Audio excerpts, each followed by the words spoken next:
ευτυχής δια την Ελλάδα η ημέρα η σημερινή.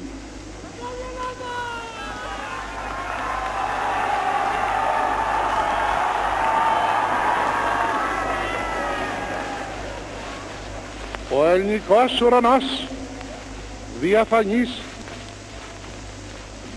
και η ελληνική φύσης εορταστική πλαισιώνουν ανταξίως το εφρόσινο γεγονός της παρουσίας εν το μέσο ημών του ενδόξου ανδρός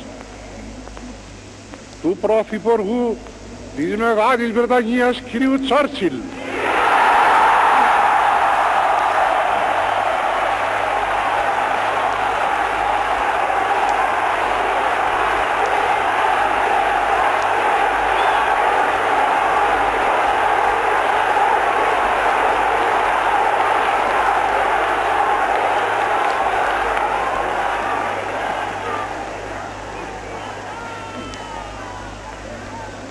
Της παρουσίας, λέγω, του Βρετανού Πρωθυπουργού εν το μέσο ημών, ο οποίος υπευλήθη στους σκόπους ενός ταξιδίου μέχρι Αθηνών, παρέχουν τρόπος μίαν ακόμη απόδειξη του ζωηρού ενδιαφέροντος της κρατεάς του πατρίδος δια την φίλην της Ελλάδα.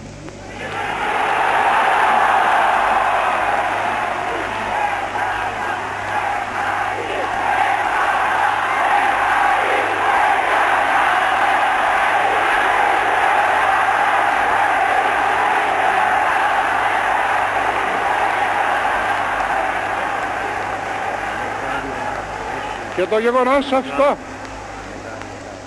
είναι τι μάλλον ευχάριστον και ευτυχές, διότι συμπίπτει αφενός μεν προς την επιτευχθήσαν συμφωνίαν προς εσωτερική ειρήνευση της χώρας, αφετέρου δε διότι λαμβάνει χώραν την επαύριον της διασκέψεως των νικητών του πολέμου, οι οποίοι έθηκαν τας ασφαλείς βάσεις του ειρηνικού μέλλοντος της μεταπολεμικής ανθρωπότητας.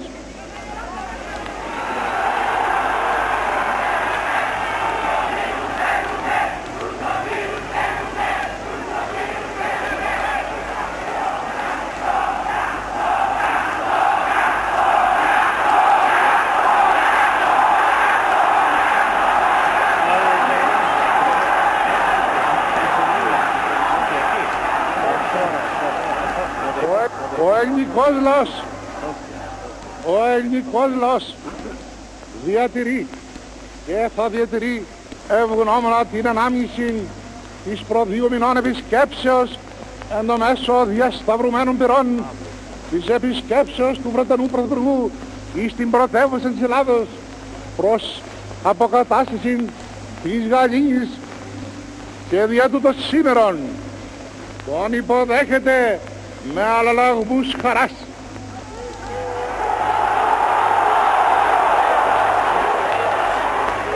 Μετά την προσφώνηση του Αντιβασιλέα Αρχιεπισκόπου Δαμασκηνού, ο πατέρας της Νίκης απευθύνεται προς τον ελληνικό λαό και σε σύντομο λόγο του τον καλεί να μετάσχει με όλες του τις δυνάμεις στην οικοδόμηση ενός καλύτερου μέλλοντος για ολόκληρο τον κόσμο.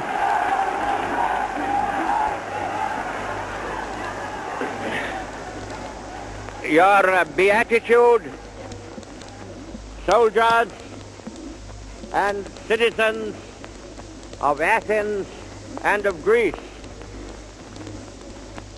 These are great days. These are the days when the dawn is bright